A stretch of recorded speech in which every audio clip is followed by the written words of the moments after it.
Snipe Lake, Alberta. Just after Christmas. I think we're the 29th today.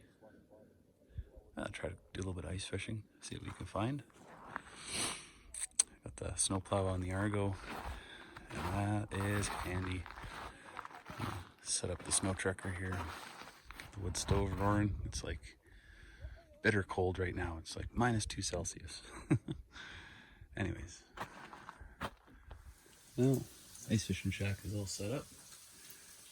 My buddy Carl out there with his daughter. Lunch is on the stove.